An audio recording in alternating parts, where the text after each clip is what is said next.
Imagine standing in, like, a tailored suit. You're sweating profusely, and you're just staring down an aisle at a complete stranger. Sounds like an absolute nightmare. Right, while your entire extended family is just watching your heart rate spike in real time. Oh, the psychological warfare of it all? It really is. Yeah. Babes, welcome back. We love you. We see you. And honestly, nothing says romance like meeting your future spouse for the first time at an altar while your friends and family are watching. I mean, it is just the pinnacle of chaos disguised as romance. The sheer panic in their eyes, the nervous laughter, the desperate search for, like, any sign of chemistry while a producer just lurks in the bushes. Literally lurking. I live for the emotional mess of it all. And, you know, to celebrate the absolute disaster we are about to unpack, I have actually curated a highly specific cocktail for our discussion tonight. Oh, thank God, because I am more than ready. I need something dangerously strong just thinking about the Mexican honeymoon phase. What are we drinking, bestie? Okay, so I call this little concoction the Runaway Bride. It is a massive, aggressively generous pour of tequila, a splash of lime to cut the bitterness. Much like we wish half this cast would do with their personalities. Exactly. And a heavy rim of tagine, which, if you've watched the footage, is going to make a horrific amount of sense when we get to the poolside lip-licking incident later. Ew, oh no, my stomach just physically turned remembering that. But cheers to the Snark Squad for jumping into the deep end with us every week. Cheers to the squad. To blind love, massive egos, and just like the absolute audacity of these couples. Cheers. But, you know, before we fully rip into the catastrophic failure of these honeymoons, watching these people surrender complete control of their wedding day really sent me into a spiral. Oh, I was thinking the same thing. Because we are both absolute control freaks, just in completely different fonts. Like, I micromanage logistics and you micromanage vibes. I do. The vibes have to be immaculate. So I have to know, if budget and reality were completely removed from the equation, what does your imaginary dream wedding actually look like? Okay, see, I thrive on the cinematic emotion of it all. I want a lush, overgrown botanical garden at twilight. Okay, outdoors. Brave. Picture twinkling fairy lights woven through like ancient oak trees, and a string quartet playing a beautiful, melancholic, classical rendition of a pop song. Naturally. And an atmosphere so intensely romantic that every single guest feels like they've stumbled into a Midsummer Night's Dream, and they might just accidentally fall in love themselves. Yeah. Like, I want the environment to aggressively force people to feel things. Okay, well, the environment you're describing will aggressively force people to feel mosquito bites. Stop it. I'm serious. An enchanted forest at twilight means humidity utterly destroying your blowout. It means bugs floating in the champagne. It's atmospheric. It means your great aunt twisting her ankle on a rogue tree root. I reject the outdoors entirely. Of course you do. So what's your sterile alternative? My dream wedding is a highly logistical, centrally located, chic industrial warehouse. Exposed brick, structural lighting, and a temperature permanently set to a crisp 68 degrees. So an office building. Chic warehouse, babe. But the crown jewel of my wedding, the parking. Wait, parking? Yeah. We have unlimited money and zero restrictions in this fantasy, and your ultimate dream is a parking lot. A seamless, heavily staffed valet operation. I want my guests out of their vehicles and holding a martini in under 45 seconds. Okay, that is actually incredible. Right. No one should have to walk 3 blocks in stilettos just because you wanted to get married in a rustic barn. It sets a terrible tone for the evening, and that brings me to the food. Oh, God, you're going to ban cake, aren't you? I am banning the plated, rubbery chicken breast that you have to pre-order 6 months in advance. Absolutely not. I want aggressive, heavy past hors d'oeuvre. Okay, I've checked that. I want a premium open bar that flows like a river, and at exactly 11 p.m., a fleet of taco trucks pulling up to the warehouse doors precisely when the tequila hits everyone's bloodstream. Okay, I am fully on board with the late-night tacos. That is genius. But for the actual dinner, I need a communal experience. I want long, massive wooden tables with family-style feasts. Family style. Informal wear. Yes. Giant bowls of handmade pasta, platters of roasted vegetables, everyone passing dishes, pouring wine for the person next to them, laughing loudly. That sounds like a logistical nightmare. It forces a sense of community. It forces your weird, stoic uncle to interact with my chaotic college roommate. It breaks down the social barriers. Babe, it forces a turf war over the last piece of garlic bread. Family-style dining in a tuxedo is just a dry cleaning bill waiting to happen. You have no romance in your soul. But I will concede the pasta, provided there are tongs. What about traditions? Because the wedding industry is a total racket, and there are so many arbitrary traditions I flatly refuse to participate in. Oh, the one tradition I absolutely adore, and yes, I know it's wildly cliche, but I do not care, is the private last dance. Oh, I've seen those on TikTok. They're so sweet. When the night is completely over, the guests are outside lining up for the sparkler exit, and it's just the two of you in this empty, stunning room. You just dance to one last song to soak in the magnitude of the day before real life resumes. Okay, that is undeniably sweet. I would funnel an absurd amount of the budget into Right. keeping the string quartet for that exact 3-minute moment. What's your splurge? My major splurge, however, is human capital. I want a terrifyingly efficient wedding planner. Oh, like a drill sergeant. Exactly. I want a woman with a sleek headset and a clipboard who strikes absolute fear into the hearts of the catering staff. I want to pay an exorbitant fee to ensure that I am not asked a single question for 48 hours. You literally just want an emotional bodyguard. Yes. Where do the napkins go? Asked Brenda. The DJ is late. Brenda will hunt him down for sport. I want zero cognitive load. I love that for you. But what are you cutting? What gets $0 from the budget? The cake! I knew it. The massive, structurally unsound fondant tower that costs $2,000 and tastes like sugary drywall, nobody even eats it. I eat it. I am a Damn. total cake apologist. People are already drinking and eating tacos by that point. The cake cutting is a completely performative photo op that ruins the momentum of the dance floor. Absolutely not. I vehemently disagree, but I am anti-fondant, so I'll meet you halfway. Give me a messy buttercream any day. But let's talk scale.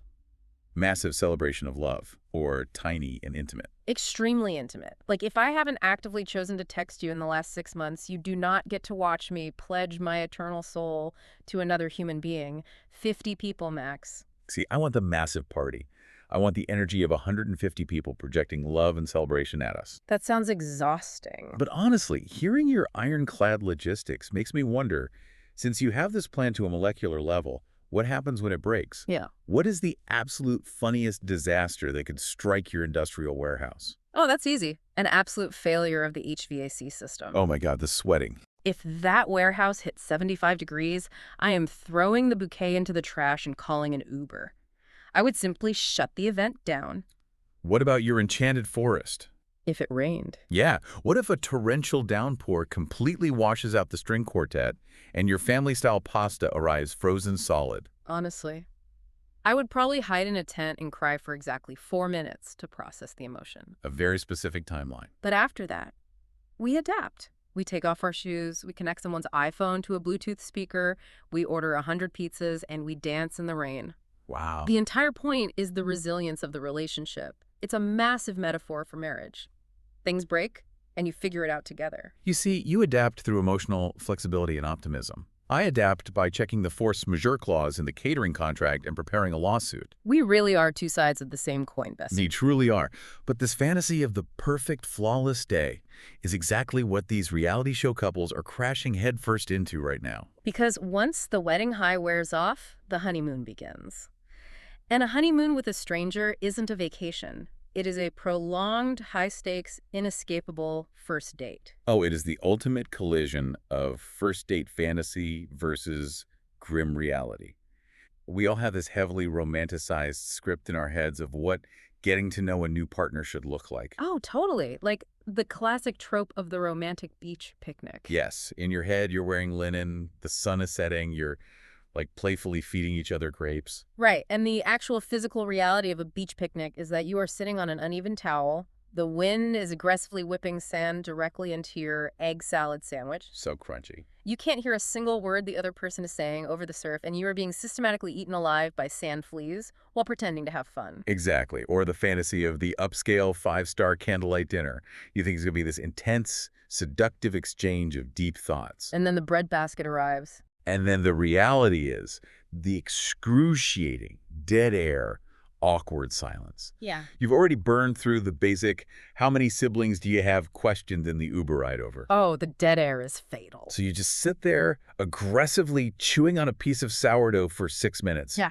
Desperately trying to formulate a thought that isn't entirely mundane. Let's not forget the let's cook a meal together date. Oh, a nightmare. Right. In the cinematic version, you are playfully bumping hips, splashing a little flour on each other's noses, pouring wine, laughing effortlessly. So cute.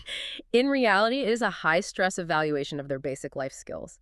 You are standing there, hovering, silently judging the chaotic, dangerous way they are chopping an onion. Holding the knife all wrong. The smoke alarm goes off, the kitchen smells like burning oil, and you suddenly realize this person fundamentally does not believe in seasoning their chicken.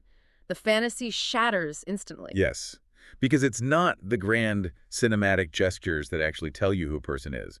It's entirely about how they handle those micro moments. That data. Exactly. It's watching how they treat the waiter when the order is slightly wrong. It's noticing if they can take a lighthearted joke or if their ego is so fragile they instantly get defensive. Yep. Do they ask you follow-up questions, or are they just waiting for you to stop talking so they can launch into their next monologue? That's the one, the conversational volley. First dates are basically just massive data collection missions. Which is exactly what this cast is currently failing to navigate. But, before we completely rip into their lack of self-awareness, let's look in the mirror for a second. Oh boy. With everything we know now, from our own lives and from studying the psychological wreckage of reality television, what is the one piece of relationship advice you would scream at your younger self? Oh, this is so heavy, but so necessary. I would grab my younger self by the shoulders and tell her that the mind-reading fallacy is toxic garbage. Ooh, yes. Say more on that. I used to operate on this deeply flawed belief that if someone truly profoundly loved me, they would just intuitively know what I needed. Like love somehow granted them telepathy. Such a trap. It is. And if I actually had to open my mouth and ask for support or ask for a specific kind of affection, it meant the love was cheap or fake. It is such a damaging way to approach a partnership. It really is, because it sets up an impossible test that the other person doesn't even know they are taking. You were basically setting traps for your partners so you could prove to yourself they didn't care enough. Exactly. It was totally self-sabotage disguised as romantic idealism. Now, I understand that the ultimate savior of any relationship is hyper-clear, vulnerable communication. You have to say the words. You have to explicitly state your feelings. You have to put your ego aside and say, I am feeling insecure today, I need reassurance, or when you do this, it makes me feel this way. And then watch how they react. Yes. The people who matter will respect the boundary, and the people who run away, we're never going to stay anyway. Speak up. What about you? What are you telling younger you?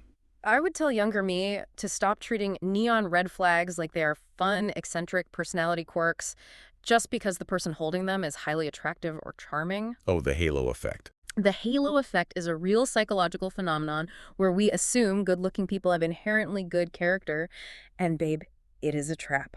I used to completely ignore hard data. What kind of data? Well, if a guy sat across from me and said, yeah, all my exes are completely crazy, my younger, naive brain would think, wow, this poor guy's had such a tough run of luck. I will be the sane one to save him. Oh, the savior complex. Oh, what? When the reality is, he is the common denominator. Precisely. If every single person you've dated ended up acting quote-unquote crazy, it is because your behavior is driving them to insanity. It is psychological projection. Wow. Yes. I would tell my younger self to look strictly at the data and the patterns. Do not listen to the words they are saying. Watch the actions they are taking. Set a boundary on day 2, and if they push right past it, they will be stepping all over you by year 2. That is so real. Oh, and also, a shared Google Calendar is the sexiest green flag a partner can offer. You and your logistics. But you're entirely right. Green flags evolve. Like when you're young, a green flag is, he bought me flowers. And when you're older. A green flag is, we can sit on the couch in absolute silence for 2 hours reading different books, and the energy feels completely safe and regulated.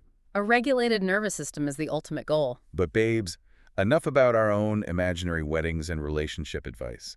Let's get into Married at First Sight, where love is blind, expectations are high, and somebody is definitely about to say, I just don't know if I'm attracted to them. Yes, let us pivot from the fantasy of perfectly executed first dates to the grim, sweaty, deeply uncomfortable reality of Courtney and Nick and Tori and Felipe touching down in Mexico. The change of scenery really exposes everyone. It really strips away the wedding adrenaline and highlights whose ship is sailing and whose ship is actively plummeting to the ocean floor. Plunging into the abyss. We have to start with Courtney and Nick.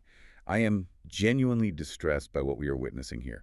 I have never in my entire life seen a couple so profoundly, painfully bored while sitting in a tropical paradise. The dead air between them is so thick you could cut it with a machete. It borders on psychological torture. Courtney is sitting on a pristine beach. The sun is shining. She has a cocktail in her hand, and she looks directly into the camera and says the vibe feels like quarantine. I gasped. Think about the weight of that word, quarantine. Right. She is comparing her honeymoon to a global lockdown marked by isolation, dread, and pacing around a small room.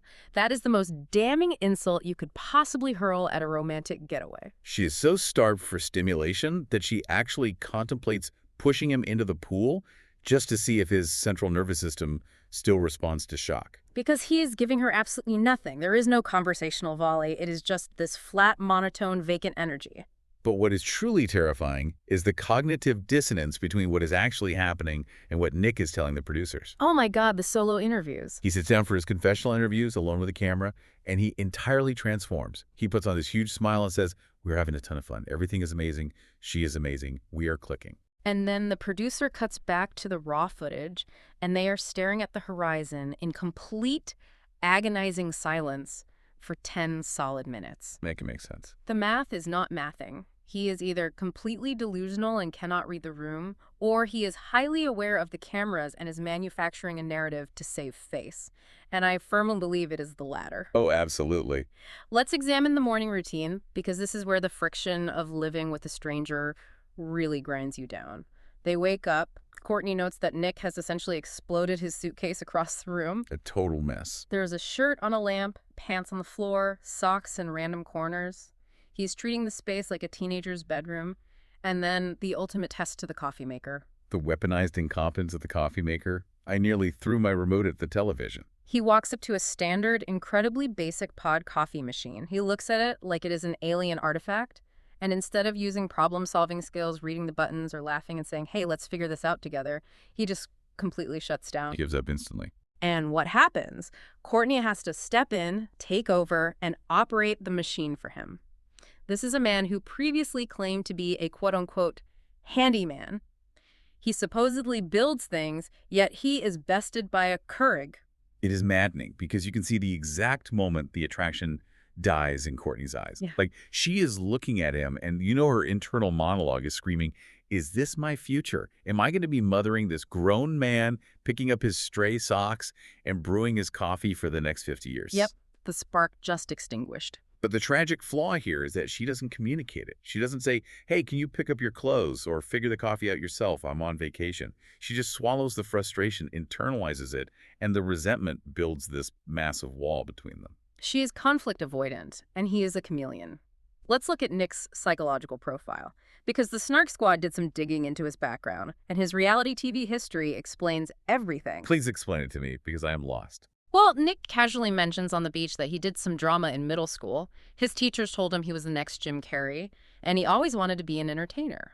See, this is where I am completely baffled. Yeah. I refuse to accept this narrative. If he genuinely wants to be an entertainer, if he truly believes he has the comedic chops of a young Jim Carrey, why is he a complete black hole of charisma on my screen? Great question. He is actively draining the energy from the room. Is he just terrified of Courtney, or is he playing a long game for screen time? I don't think he's terrified of Courtney at all. I think he is deeply, fundamentally terrified of being perceived as unlikable, which paradoxically makes him give nothing. I see. This man is a serial reality TV applicant.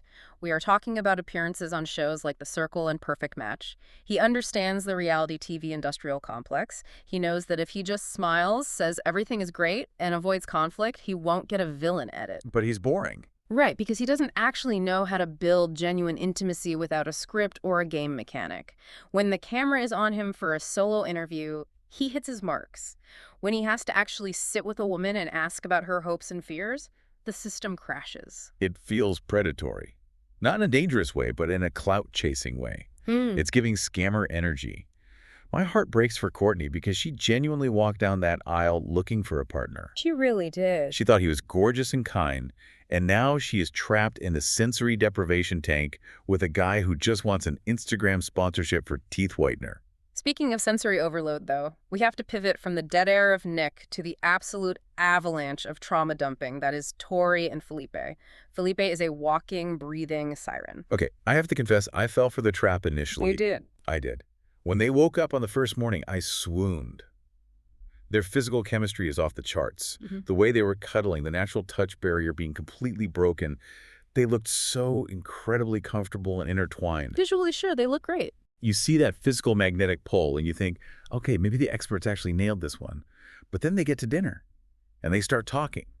And the whiplash I experienced nearly sent me to the hospital. Because Felipe cannot help himself. He is physically incapable of suppressing his own red flags. It is like a compulsion. It's wild. They are sitting at this stunning candlelit dinner, and he just casually drops bombshell after bombshell, bombshell number 1.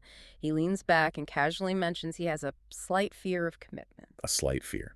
You just stood at an altar and legally bound your life, assets, and future to a stranger. This is not the time to announce that commitment makes you itchy. It is wild self-sabotage, but babe, it gets so much heavier.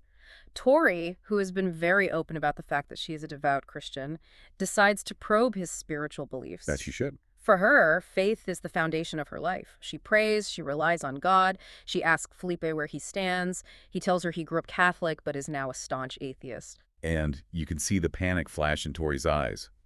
She is rapidly trying to calculate how a marriage works when the core operating systems are entirely incompatible. It's a huge divide. She asks him about the future, about raising children, about the concept of baptism, and Felipe, with all the emotional intelligence of a rock, describes a holy sacrament, a cornerstone of her faith, as just a baby going in water. The flippancy is astounding. It's not just that they have different beliefs, it's that he is fundamentally dismissive of the depth of her belief. He minimizes it to a logistics issue, water and a baby. Right, it's so disrespectful. But Tori, showing incredible emotional restraint, tries to hold space for it. She explains that faith is her safe space, and he hits her with a placating, if it means a lot to you, it means a lot to me, which is a hollow platitude.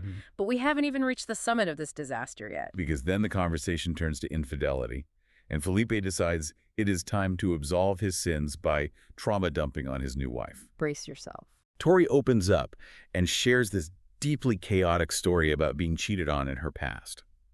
She explains how her ex's side chick, who, horribly, was the exact same age as Tori's little sister, reached out via social media with the dreaded "Hey girly" text. The "Hey girly" text is a universal omen of doom. It really is. So Tori, being an absolute legend, takes the side chick out for drinks to extract the full truth, and then goes home and U-hauls her entire life out of that man's house in 16 hours flat. She is a logistical icon, Yeah. an absolute queen of swift, decisive action, and she shares the story to establish a boundary like, I do not tolerate betrayal. Exactly. But Felipe hears this story and thinks, perfect segue. He looks at her across the table and says, in the spirit of honesty, I have cheated before. Unbelievable. He admits to cheating on a long-term girlfriend, making out with a random girl all night, and keeping it a secret until the girlfriend found out entirely on her own after they had already broken up. But the cheating isn't even the wildest part. Like, people make mistakes, people grow.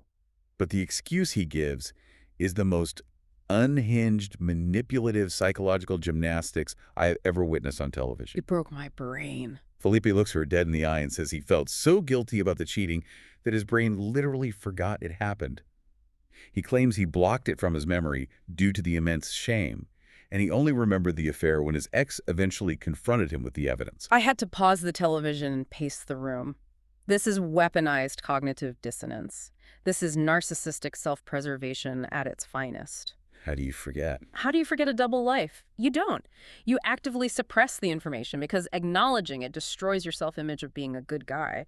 He expects Tori to hear that and think, oh, wow, he must have a really strong moral compass if the guilt caused temporary amnesia. It is so insanely manipulative. If you can block out infidelity because the guilt is slightly uncomfortable, what else are you going to conveniently forget when the marriage gets hard? Oh, I'm so sorry I drained our joint savings account, babe.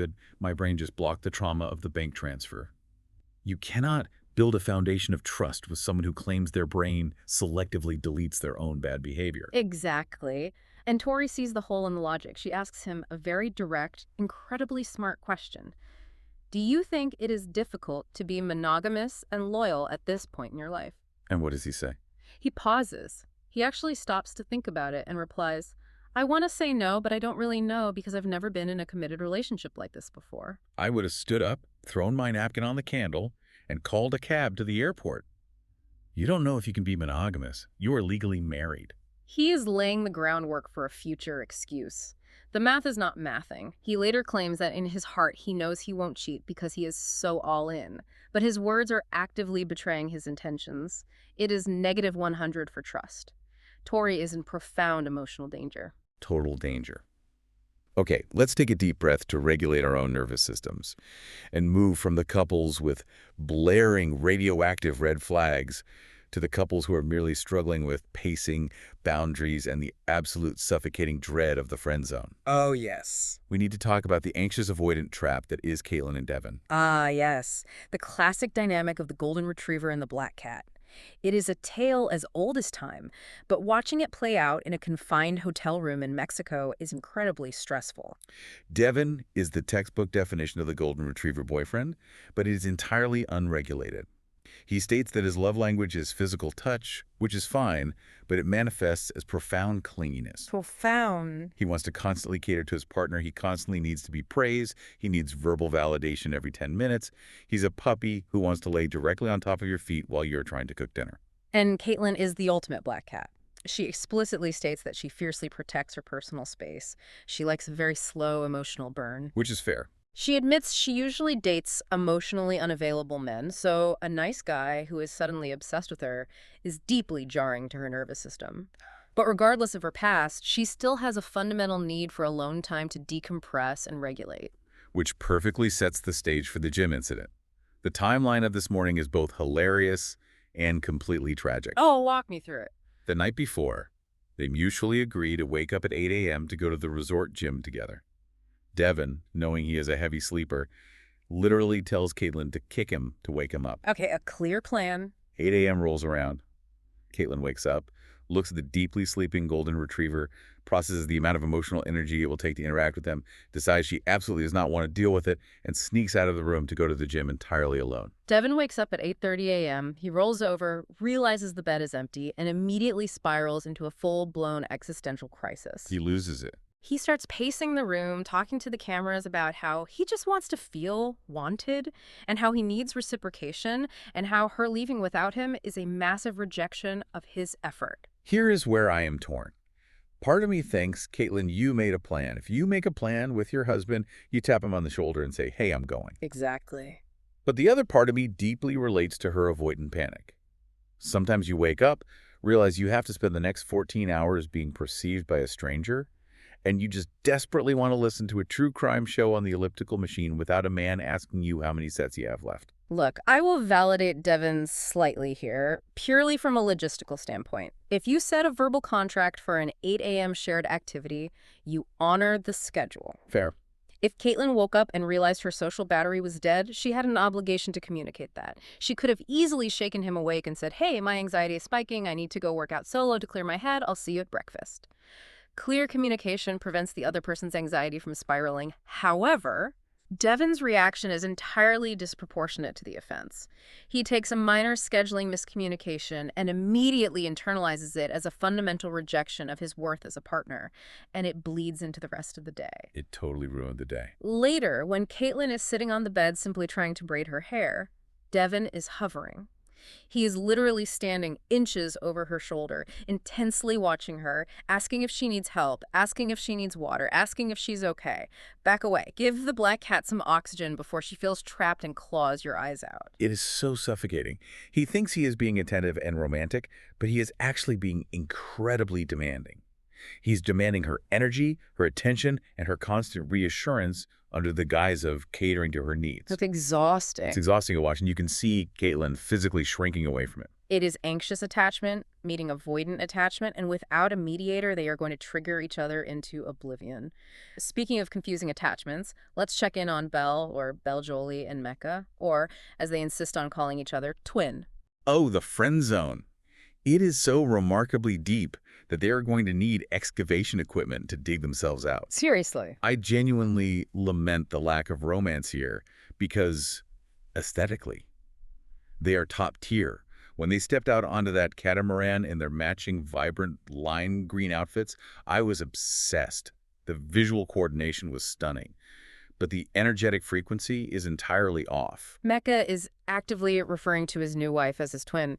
He says he feels like he is just kicking it with his best friend, spilling tea and gossiping, which is a Catastrophic red flag for a honeymoon. You do not want that. You do not want your new husband treating you like a platonic frat brother you swap stories with. But we have to examine the hypocrisy here because I think Mecca is deeply confused, and honestly, he has every right to be. You were talking about the mixed signals from the wedding day. Exactly. At the altar, when they were pronounced husband and wife, Mecca went in for a kiss on the lips. Belle explicitly denied him. She turned her head and gave him the cheek. That was brutal. She established a very firm, very public physical boundary. I am not comfortable with that yet. We are taking this slow. Becca respected the boundary. But now, 3 days later on the honeymoon, Belle is frustrated. Make it make sense. She is complaining to the producers that he hasn't made a move, that he isn't initiating romance, and that it feels too platonic. It is psychological whiplash for a guy. You humiliate him slightly by curving his kiss at the altar in front of his family, and then 72 hours later, you are annoyed that he isn't throwing you passionately onto the hotel bed. Right. How is he supposed to know the boundary has vanished if you don't tell him? She actually has to sit him down on the boat and explicitly say, I welcome it. I want you to initiate. If you want to grab my booty or give me a kiss, do it. She had to manufacture a green light because she realized he was too scared to cross the line again. And even with the explicit verbal green light, the execution was painful to watch. It finally starts raining on the boat, which is nature's classic cinematic cue for a romantic moment. Cue the music. They are huddled together under a towel. She basically has to kiss his cheek, then kiss his neck, and finally kind of steer his face toward hers before they actually make out. It didn't feel spontaneous or passionate. It felt like she grabbed him by his lime green collar and forcefully dragged him out of the friend zone to secure the storyline. I desperately want to root for them. Yeah. But the chemistry feels entirely engineered on his end. I honestly don't know if Mecca is physically attracted to her or if he is just terrified of experiencing another altar-level rejection, so he's playing it entirely safe. The jury is out. But let's do a rapid-fire check-in on the other two couples before we get to the main event, because we have some lifestyle mismatches to discuss. Marissa and Adam. The lifestyle mismatch of the century. Adam is highly structured. He doesn't drink. He works out constantly. Marissa, on the other hand, casually mentions that her ideal day involves a mandatory 3-hour daily nap. That is aggressive napping. 3 hours. That is not a nap. That is entering REM sleep. Yeah. That is a second nighttime. Look, I love a lazy Sunday, but a 3-hour nap every single day implies you are either fighting off a Victorian wasting disease, you work night shifts at a hospital, or you are deeply, profoundly depressed. Exactly. But Adam, the guy who talks incessantly about his strict discipline and training regimen, claims he is perfectly fine with it. He actually says he has been training for cuddling his whole life and is happy to lay there. He is lying. I give this 3-hour nap schedule exactly 4 days before it completely destroys Adam's soul. You really think so? A highly regimented man who wakes up at 5 a.m. to do burpees is not going to sit quietly in a dark hotel room for 3 hours every afternoon while his wife hibernates. He's going to start silently judging her. The resentment is going to build in his chest. I can see him mentally tracking her sleep hours on a spreadsheet already. It is a fundamental incompatibility of energy. You are so deeply cynical. Maybe he actually loves the quiet time. Maybe he meditates while she sleeps. Okay, what about Michelle and Cameron? Oh, Because we actually had a very sweet, grounded, heavy moment with them that felt incredibly real. we did. Michelle takes a massive emotional risk and opens up about her health. She tells Cameron that she struggles with fibroids, she has had surgery in the past, she will very likely need surgery again, and this condition could make conceiving a biological child incredibly difficult or lead to severe complications. And I thought Cameron handled the moment beautifully. It is terrifying to share something so deeply personal that impacts the potential of building a family with a man you met 3 days ago. It really is. But he just listened. Yeah. He didn't try to immediately fix it. He validated her pain. And when she brought up the idea of adoption as a potential path forward, he was totally receptive. Yeah. He opened up about how his own sister is adopted and how much he loves her. It was a beautiful, vulnerable exchange. It was a massive green flag moment in isolation. However, we have to contextualize it with the data Cameron provided earlier.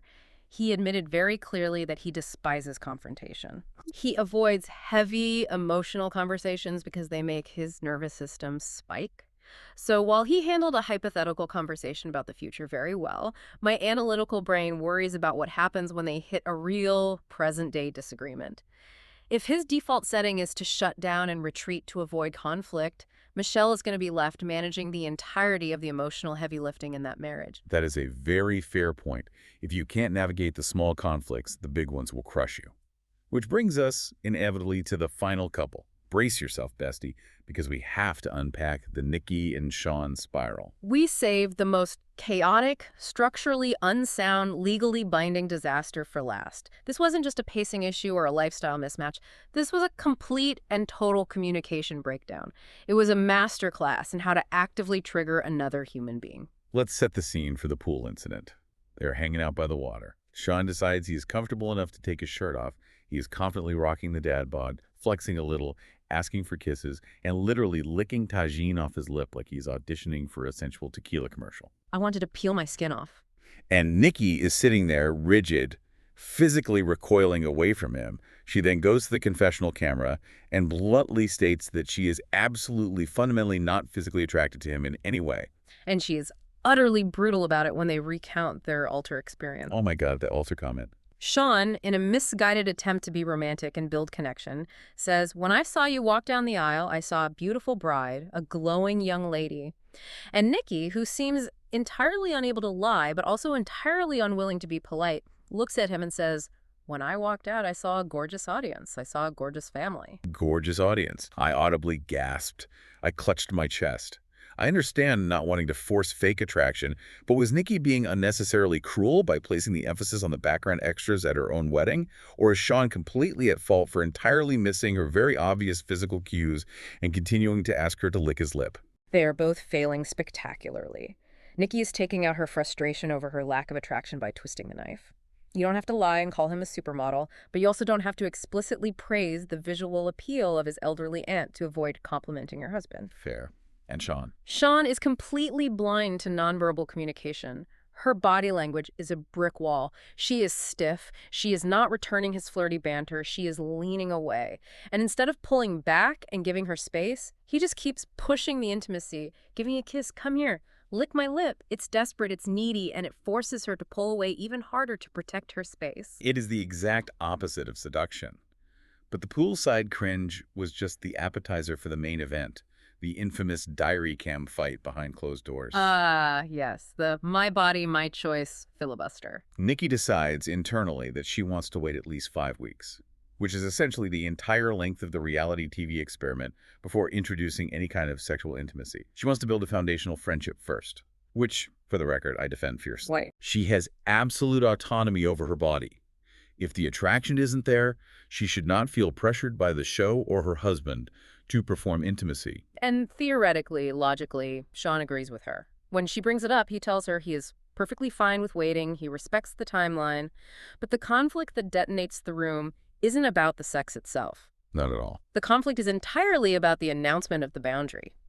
Nikki grabs the handheld diary cam provided by the producers, hits record, and announces to the audience, "Hey guys, we decided we were waiting 5 weeks to have sex." And Shawn loses his absolute mind. His ego is incredibly bruised because he claims they didn't decide together as a unit.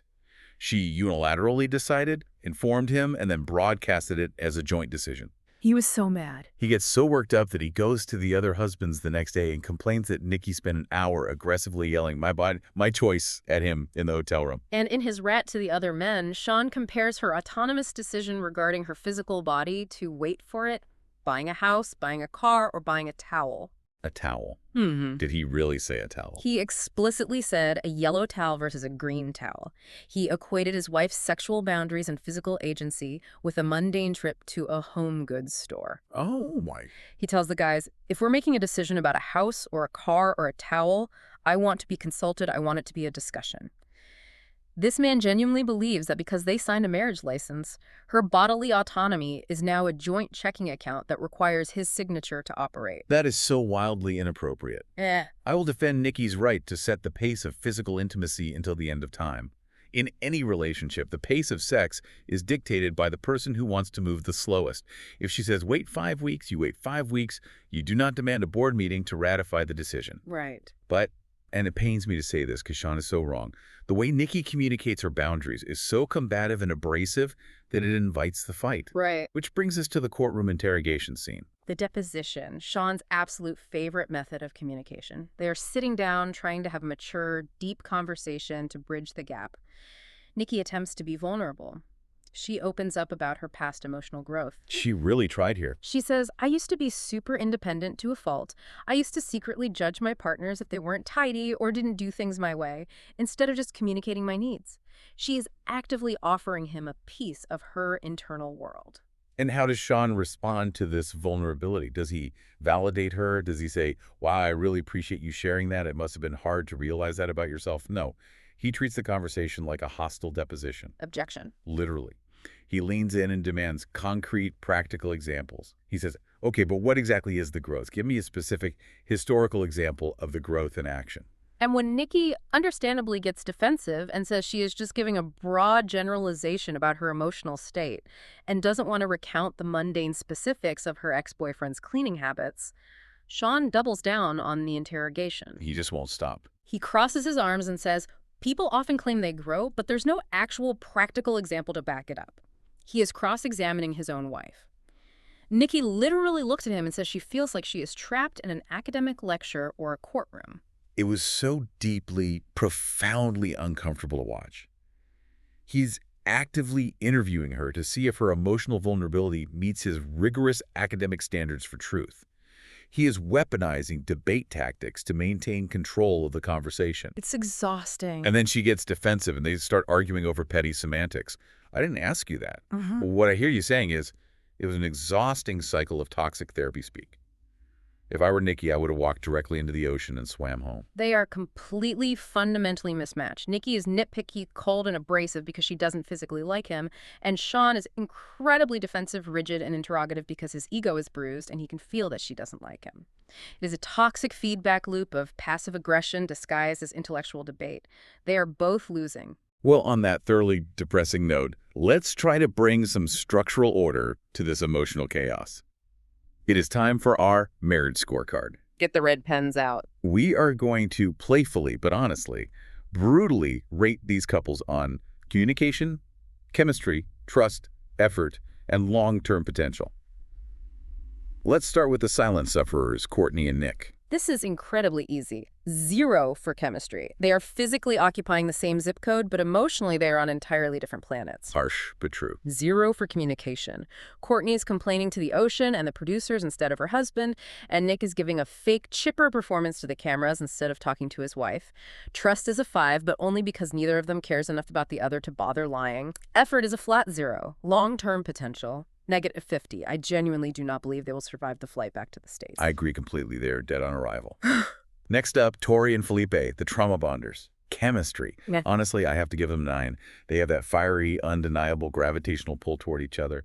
But trust. Oh, -1,000,000. -100. You absolutely cannot build a life with a man who claims he forgot a months-long affair because the emotional weight of his guilt gave him amnesia.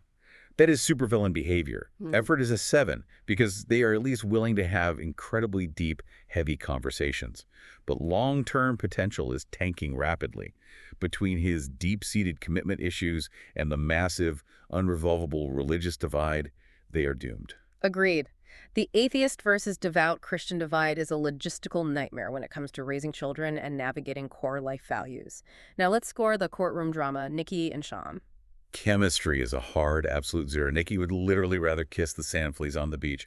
But effort.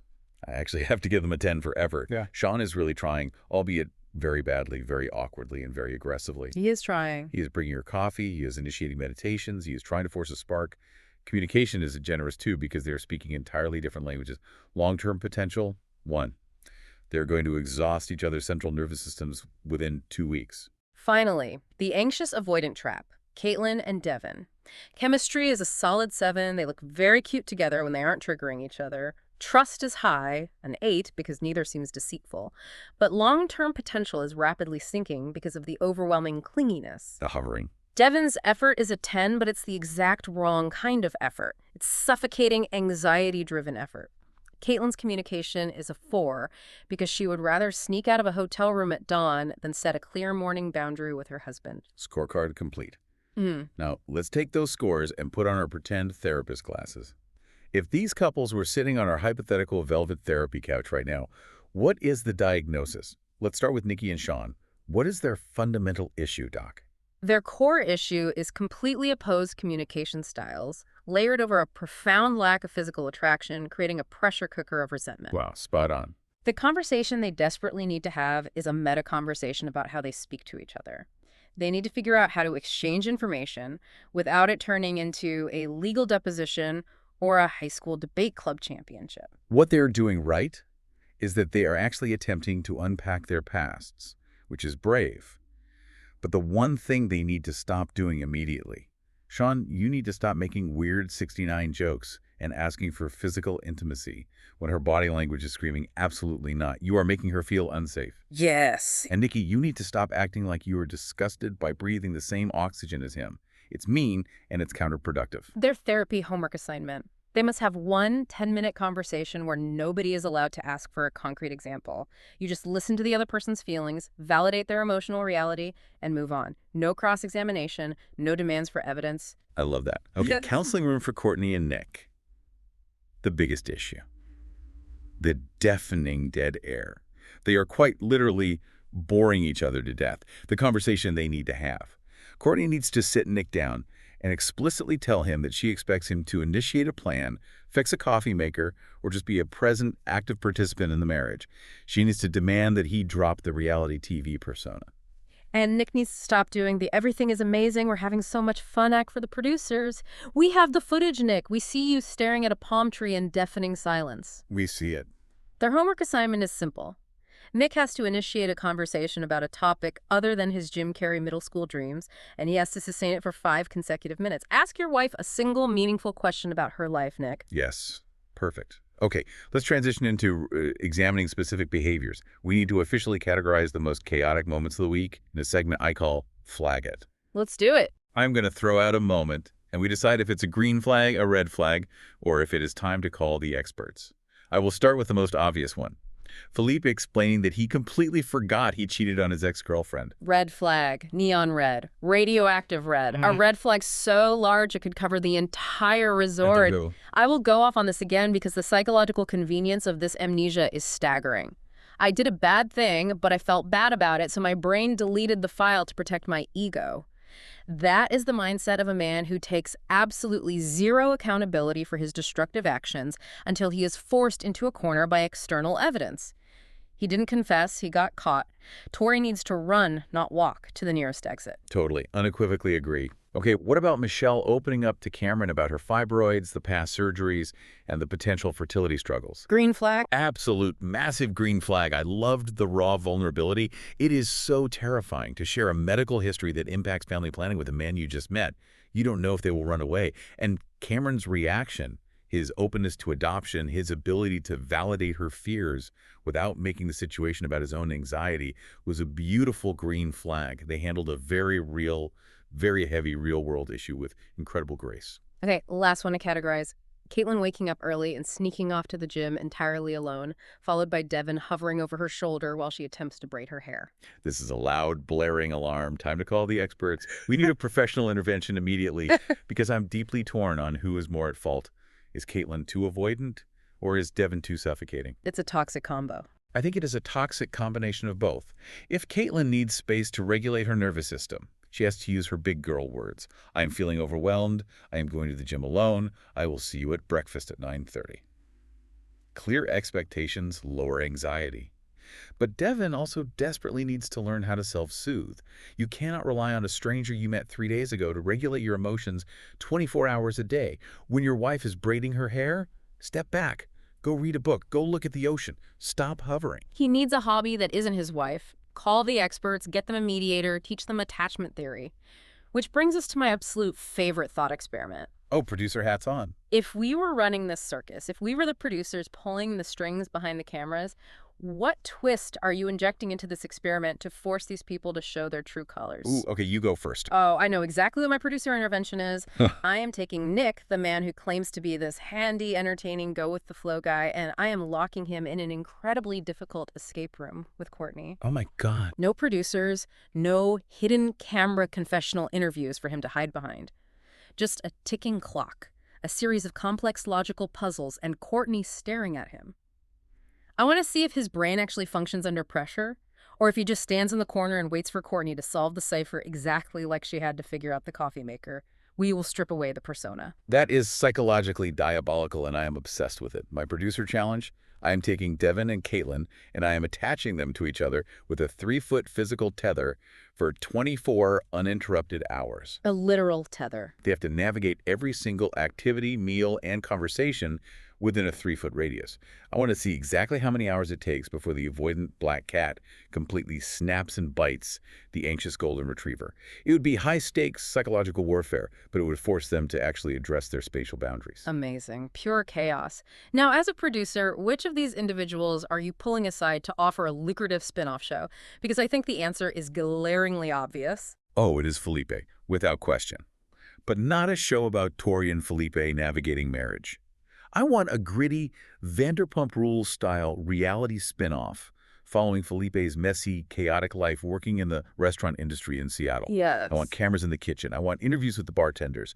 I want to see the hostesses. I want on-camera interviews with the side chicks sending the hey girly texts. Yeah. The man is a walking, talking soap opera, and his lack of self-awareness is reality TV gold. 1,000%. He would carry an entire network on his shoulders. And finally, if we were the executive producers, what is the one ironclad rule we would add to the casting process to actually improve the success rate of these marriages? Ooh, what's yours? For me, it is simple. No reality TV veterans allowed. I'm looking directly into the camera at you, Nick. If you have been on The Circle, if you have been on Perfect Match, if you have ever been an aspiring influencer on a dating show, you are permanently disqualified from marrying a stranger for love. You just want an Instagram sponsorship. Go away and let genuine, desperate people find love. Preach. Keep the cast authentic, keep them deeply, wonderfully flawed, and keep them far away from media training. Exactly. The mess is only compelling if it is genuine. Well, Snark Squad, that brings us to the end of our incredibly messy, deeply analytical honeymoon recap. But this conversation is a two-way street. We need to hear from you. We really do. Flood the comments, slide into the DMs. After watching this week's absolute train wreck, which couple are you genuinely, sincerely rooting for, who actually has a statistical shot at surviving Decision Day? And perhaps more importantly, what piece of advice would you absolutely scream at your television to give these newlyweds?